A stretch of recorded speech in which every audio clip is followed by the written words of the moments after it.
అనంతపురం జిల్లా తాడిపత్రిలో ఉద్రిక్తత నెలకొంది. తాడిపత్రి రూరల్ స్టేషన్ ఎదుట ఎమ్మెల్యే జేసీ అస్మిత్ రెడ్డి ఆందోళన చేస్తున్నారు. అక్రమంగా ఇసుక తరలిస్తున్న టిప్పర్లపై కేసు పెట్టాలని సీఐ లక్ష్మీకాంత్ కు ఎమ్మెల్యే ఫోన్ చేశారు. అయితే టిప్పర్లను సీఐ వదిలేశాడని టీడీపీ శ్రేణులు ఆరోపించారు. అస్మిత్ రెడ్డి సీఐ లక్ష్మీకాంత్ మధ్య వాగ్వాదం జరిగింది. సీఐ దురుసుగా మాట్లాడారని టీడీపీ శ్రేణులు ఆందోళనకు దిగారు. ఎమ్మెల్యేకు క్షమాపణ చెప్పాలని నిరసన తెలిపారు.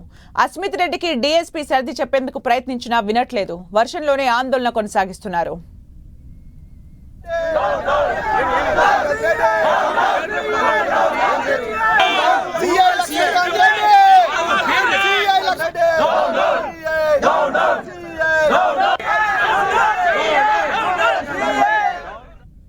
ఇక మరిన్ని అప్డేట్స్ మా ప్రతినిధి జగదీష్ అందిస్తారు. జగదీష్, అనంతపురం జిల్లా తాడిపత్రిలో ఉద్రిక్తత కొనసాగుతున్నది. ఇసుక అక్రమ రవాణా అరికట్టాలంటూ ఎమ్మెల్యే చేసి అస్మిత్ రెడ్డి సిఐ లక్ష్మీకాంత్ రెడ్డికి ఫోన్ చేసి ఫోన్లో చెప్పడంతో ఇద్దరి మధ్య ఈ ఇసుక అక్రమ రవాణా విషయంలో ఇద్దరి మధ్య వాగ్వాదం చోటు చేసుకున్నట్టు తెలుస్తుంది. ఈ నిమిషంలోనే సిఐ ఎమ్మెల్యే మీద దుస్తుగా ప్రవర్తించినట్టు కూడా ఎమ్మెల్యే చెప్తున్న పరిస్థితి. ఈ నేపథ్యంలోనే ఎమ్మెల్యే జేసీ అస్మిత్ రెడ్డి తన అంశాలతో వచ్చి తాడిపత్రి పోలీస్ స్టేషన్ ముందు బయటకి ఆందోళన చేపట్టారు. ఖచ్చితంగా సిఐ లక్ష్మీకాంత్ రెడ్డి వచ్చి ఎమ్మెల్యేకు క్షమాపణ చెప్పేంత వరకు కూడా మరోసారి ఇలాంటి ప్రవర్తన చేయనంటూ క్షమాపణ చెప్పేంత వరకు కూడా ఇక్కడ నుంచి కదిలేదంటూ కూడా దాదాపు 2 గంటల పాటు సోషల్ మీడియా బయట నుంచి ఆందోళన చేస్తున్నారు.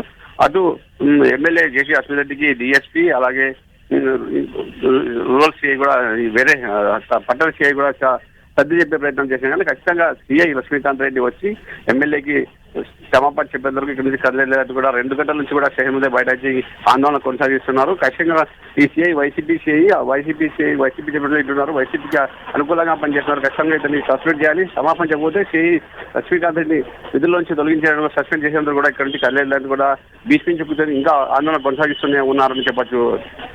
సుష్మిత, అంటే జగదీష్, ఇప్పటికే డీఎస్పీ మాట్లాడినా కూడా ఇంకా అక్కడ కూర్చొని ఆందోళన చేపడుతున్నట్టుగా తెలుస్తోంది. మరి ఇంకెవరైనా రంగంలోకి దిగే అవకాశం ఉందా అధికారులు?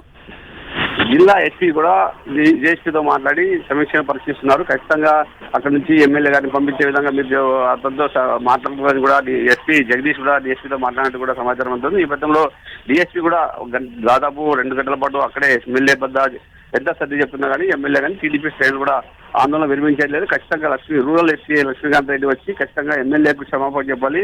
ఎమ్మెల్యేతో మాట్లాడే విధానం కూడా సిఐకి వెళ్దా, సిఐకి ఎట్లా మాట్లాడతారు కనీసం అంటే అదేం తప్పు చేయలేదు. ఎమ్మెల్యే ఏం చెప్పాడు, ఇసుక అక్రమ రవాణాను అరికట్టాలని కూడా చెప్పిన నేపథ్యంలో దాన్ని అనుకూలంగా దాన్ని పట్టించుకోకుండా ఇసుక రవాణా తరలించేందుకు అనుమతిస్తున్నారంటూ కూడా టీడీపీ శ్రేణులు ఆందోళన చేస్తున్నారు. ఈ నేపథ్యంలో ఖచ్చితంగా సిఐ లక్ష్మీకాంత్ రెడ్డి వచ్చి క్షమాపణ చెప్పేంత కూడా ఇక్కడ నుంచి కదిలేదంటూ కూడా ఇంకా అర్ధరాత్రి కూడా ఇట్లా కొనసాగిస్తామంటూ కూడా టీడీపీ శ్రేణులు చెప్తున్న పరిస్థితి అయితే కనపడుతుందని చెప్పొచ్చు. Thank you Jagadish for the updates.